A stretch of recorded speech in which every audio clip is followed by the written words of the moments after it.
In the old days, we used to say, pick up your clippings. It contributes to thatch. It didn't take us long to realize that indeed was not the case. And now we strongly recommend that you don't pick up your clippings, you let them return to the turf because they are an excellent source of fertilizer, they don't contribute to thatch, and they actually contribute to the landfill and all the problems associated with landfill debris. So you can either use them in your compost pile, which is a very good and environmentally friendly way to dispose of them, or let them fall back to your turf. So bad recommendation, pick your clippings up.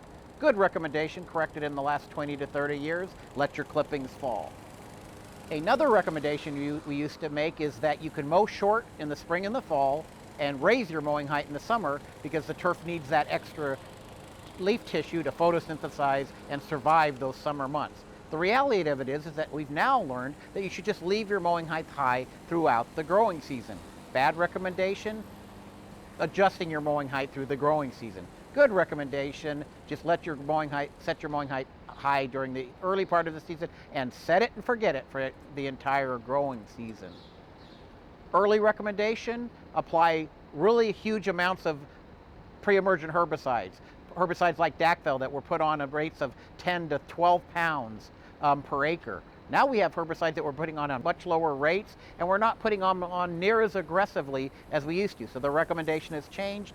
The companies have come out with less toxic and much more efficacious or efficient type of herbicides. So we've advanced in that direction as well.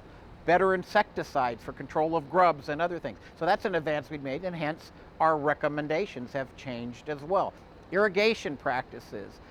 We used to say deep and infrequent, but we really didn't define what deep and infrequent meant. So we keep on hearing the questions, when should we water, and that sort of thing. And if you view our recommendations now, we've further defined what deep and infrequent means.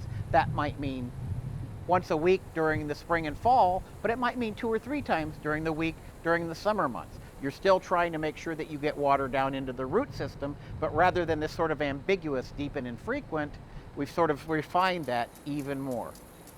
Cultivar recommendations, or even species recommendations.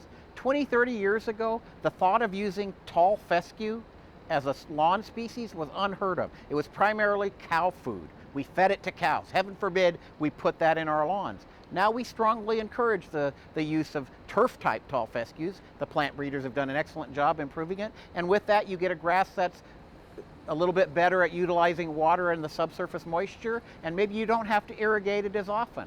With that caveat, we've also added things like with bluegrass, it has the capacity to go dormant, and maybe you just let it be during the summer months and not worry about it going dormant and brown as long as you don't have a traffic problem. Great improvements. We've added another arsenal in your choices for a lawn type. Buffalo grass, another example. The breeding effort at the University of Nebraska has done a great job of breeding improved buffalo grass types that are very suitable for a high quality lawn, and this is a native turf grass that brings to the table great drought hardiness and a really pleasing look, kind of prairie-like if you do the seeded types, very bluegrass-like if you go with the vegetative types. Another addition for you to choose for your lawn. So these are just a number of the things that we now have available and we've improved on in the last 20 to 30 years, remarkable improvements in such a short amount of time.